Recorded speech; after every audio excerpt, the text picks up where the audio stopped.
तो देखिए भैया, कैसे हैं आप? कुछ 2-3 दिनों से मेरी स्वास्थ्य में थोड़ा सा परिवर्तन था, इस वजह से मैं आपके सामने नहीं आ सका। आज स्वास्थ्य में थोड़ा सुधार होने की वजह से मैं विज्ञान में आपको एक नई चीज बताने जा रहा हूँ। वो है प्रकाश संश्लेषण को प्रभावित करने वाले कारक।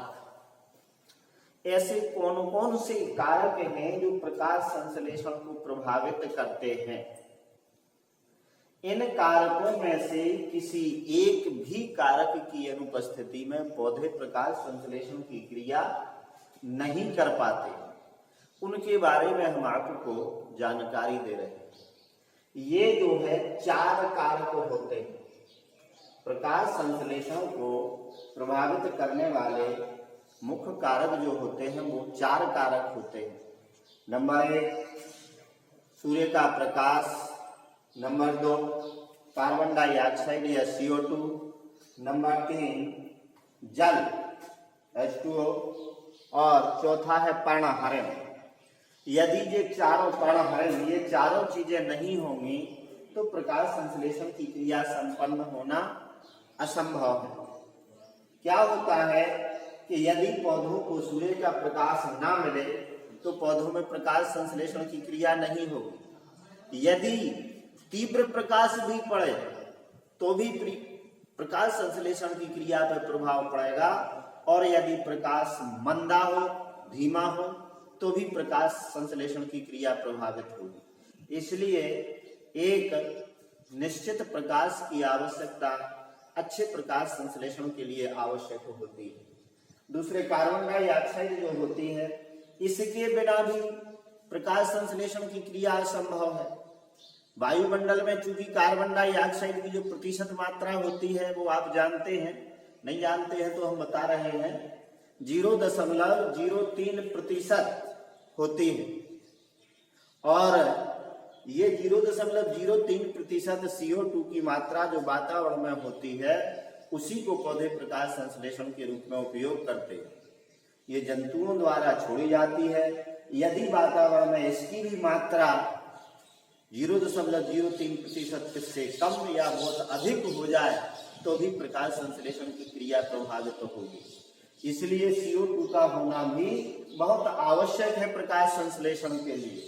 जल, क्योंकि जल पौधे जो है भूमि से लेते हैं, पौधों की जड़ें भूमि के अंदर होती हैं, मूल रोगों द्वारा भूमि से ये जल को पौधे ग्रहण करते हैं, और ये जाइलम वाहिकाओं द्वारा जल सीधे पत्तियों तक पहुंचता है, अर्थात पौधों के हरे भागों में पहुंचता है, और वहां पर ये प्रकाश संश्लेषण की क्रिया में भाग लेता है।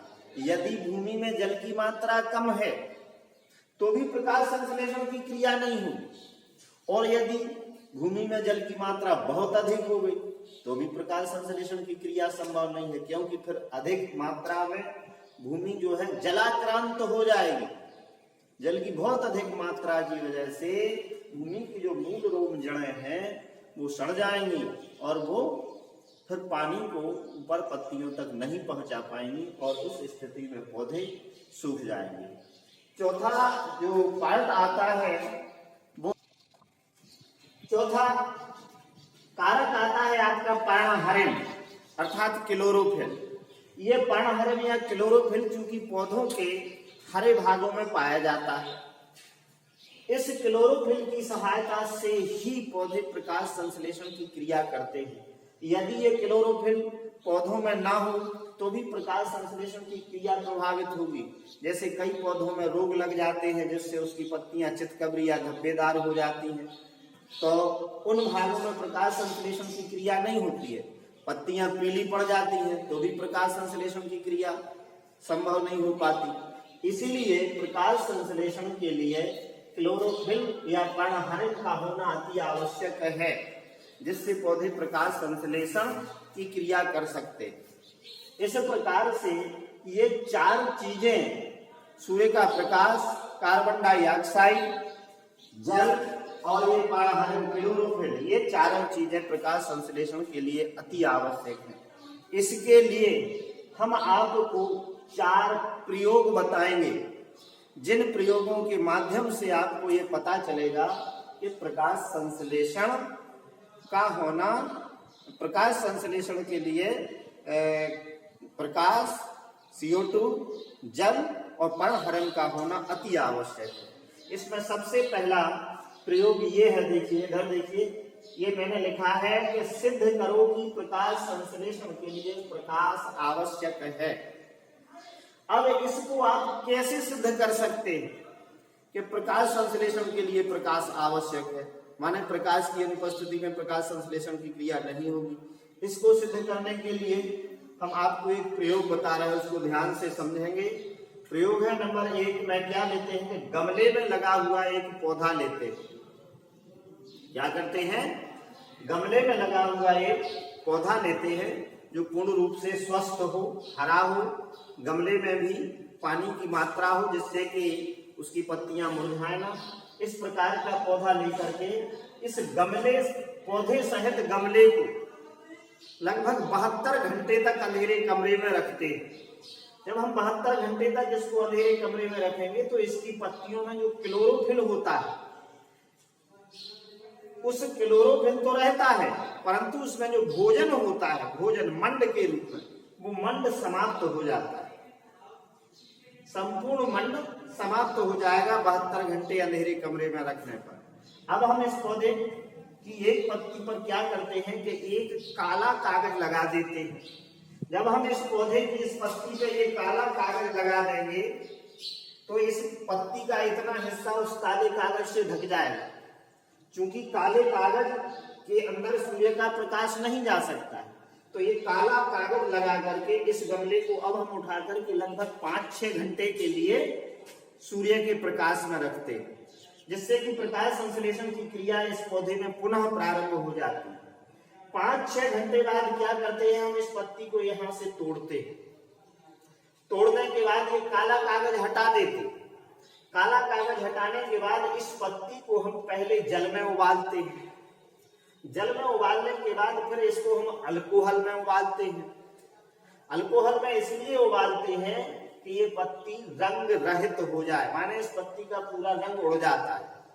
रंग उड़ने के बाद अब हम क्या करेंगे कि इस पत्ती पर आयोडीन का परीक्षण करेंगे। जैसे ही हम इस पत्ती पर आयोडीन का विलयन डालते हैं तो हम देखते हैं कि पत्ती के जिस भाग पर ये काला कागज लिपटा था, इतना इस काले कागज वाले भाग पर आयोडीन का कोई प्रभाव नहीं पड़ता है। शेष इस काले कागज के इधर और इधर माने दोनों तरफ की पत्ती नीली हो जाती है। ये नीली क्यों हो जाती है? नीली इसलिए हो जाती है कि इस पत्ती के शेष भाग में मंड बना, मंड आयोडीन से क्रिया करके नीला रंग देता है। आयोडीन में मंड नीले हो जाते हैं तो पत्ती का ये हिस्सा, क्योंकि इसमें प्रकाश संश्लेषण की क्रिया हुई थी, इसलिए ये भाग नीला हो जाता है। इस भाग में प्रकाश संश्लेषण की क्रिया नहीं हुई, इसलिए ये नीला नहीं होता है, क्योंकि इस पर काला कागज लिपटे होने की वजह से प्रकाश नहीं पड़ा।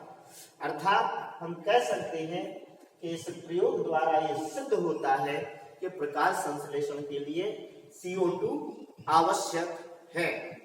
अब अगला प्रयोग हम बताएंगे। अब आपको आगे सिद्ध करना है, वो आपको ये सिद्ध करना है कि प्रकाश संश्लेषण के लिए CO2 आवश्यक है। CO2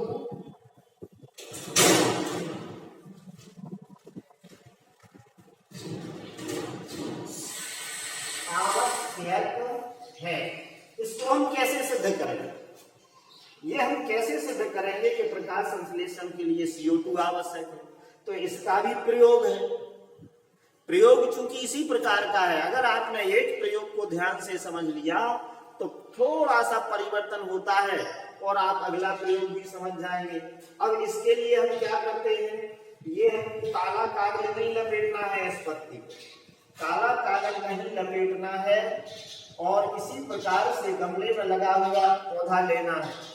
गमले में लगा हुआ एक पौधा लेते हैं, लगभग 72 घंटे तक इसको अंधेरे कमरे में रखते हैं, जिससे कि इसकी पत्तियां मंड रहित हो जाएं।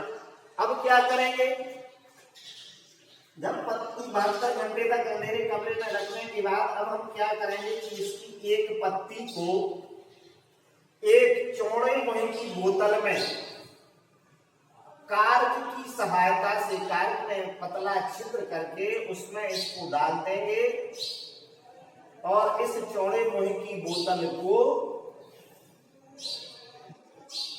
इस प्रकार से रखेंगे कि पत्ती इसमें चली जाए। ये चौड़े मुंह की बोतल है जिसमें हमने जो है पत्ती को डाल दिया कार्क की सहायता से, ये कार्क में छिद्र किया, इसमें ये पत्ती को डाल दिया। लेकिन इस बोतल में हम पहले से थोड़ा सा क्या ले लेते हैं, KOH का विलयन। ये हमने KOH का विलयन ले लिया इसमें पहले से। KOH माने पोटेशियम हाइड्रोक्साइड। ये पोटेशियम हाइड्रोक्साइड क्या करता है, ये जो है कार्बन डाइऑक्साइड को अवशोषित कर लेता है। अब चूंकि ये चौड़े मुंह की बोतल कार्बन डाइऑक्साइड रहित हो गई, अब इस गमले को इस बोतल सहित 5-6 घंटे के लिए सूर्य के प्रकाश में रखते हैं। 5-6 घंटे बाद हम इस पत्ती को तोड़ते हैं, इस बोतल से निकालते हैं, फिर वही प्रक्रिया जो की तो अपनाते हैं। इसको पहले जल में उबाला, फिर अल्कोहल में उबालने के बाद आयोडीन का परीक्षण करते हैं, तो हम देखते हैं कि पत्ती का जितना हिस्सा ये बोतल के अंदर था, ये हिस्सा नीला नहीं होता, शेष हिस्सा नीला हो जाता है।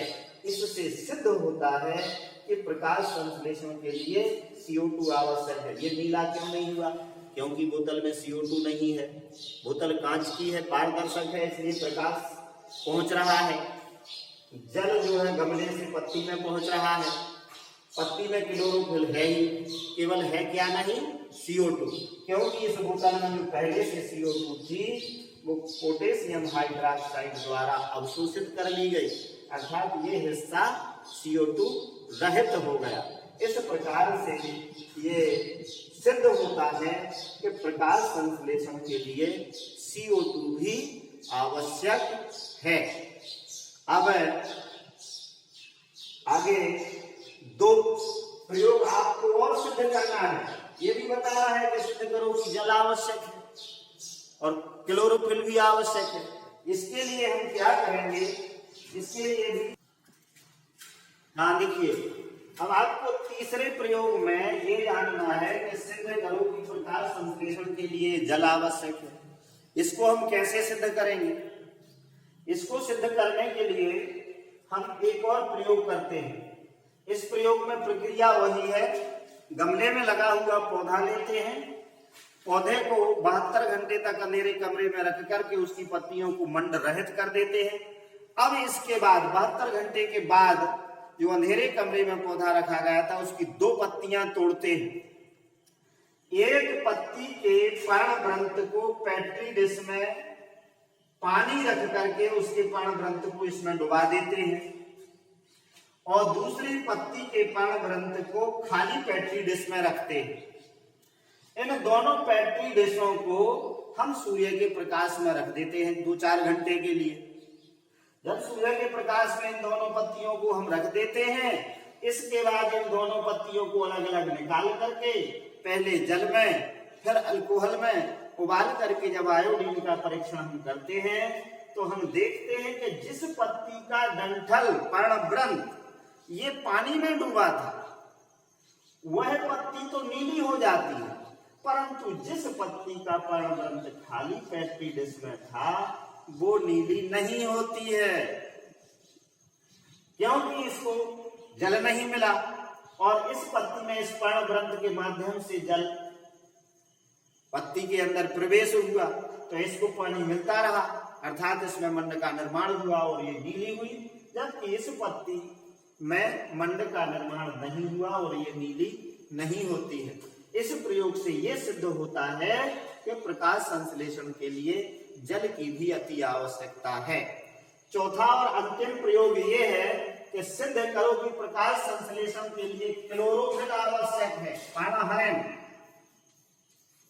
कारणम हरेम आवश्यक है।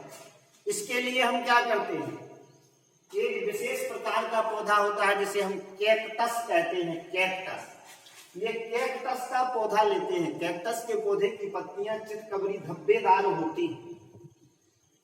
चितकबरी धब्बेदार पत्तियां होती हैं, इनमें चितकबरे धब्बे होते हैं। इस प्रकार के पौधे की हम एक पत्ती को चुनते हैं। इस पत्ती में जो सफेद धब्बे होते हैं चितकबरे, उनको हम पेन से अंकित कर देते हैं कि धब्बे ये हैं। इनको अंकित कर देते हैं और सूर्य के प्रकाश में लगे हुए इस पौधे को अंकित करके कुछ घंटों बाद हम इसकी एक पत्ती को तोड़ते हैं और तोड़ करके जिस पत्ती पे हमने ये उसको चिन्हित किया था, तोड़ करके उसको जल में और फिर अल्कोहल में उबालते हैं। इसके बाद हम इस पर जब आयोडीन डालते हैं तो हम देखते हैं कि जो हमने सफेद धब्बेदार चिन्ह अंकित किए थे वो नीले नहीं होते। पत्ती का शेष जो हरा हिस्सा था वो नीला हो जाता है। अब ये जो सफेद धब्बे थे ये नीले क्यों नहीं हुए? क्योंकि इस हिस्से में क्लोरोफिल नहीं था। क्लोरोफिल ना होने की वजह से इसमें प्रकाश संश्लेषण की क्रिया नहीं हुई। पत्ती के शेष हिस्से में जिसमें क्लोरोफिल था वो पत्ती नीली हो गई, अर्थात उसमें मंड का निर्माण हुआ। इस प्रकार ये सिद्ध होता है कि प्रकाश संश्लेषण के लिए क्लोरोफिल भी आवश्यक है। अतः हम कह सकते हैं कि जो ये चार कारक सूर्य का प्रकाश, कार्बन डाइऑक्साइड और जल एवं क्लोरोफिल प्रकाश संश्लेषण के लिए आवश्यक है। इनमें से किसी एक के अभाव में प्रकाश संश्लेषण की क्रिया नहीं होती। ये आपके इन प्रयोगों द्वारा सिद्ध हो जाता है कि प्रकाश संश्लेषण के लिए चारों पदार्थों की अति आवश्यकता होती है। धन्यवाद। आगे अगले दिन।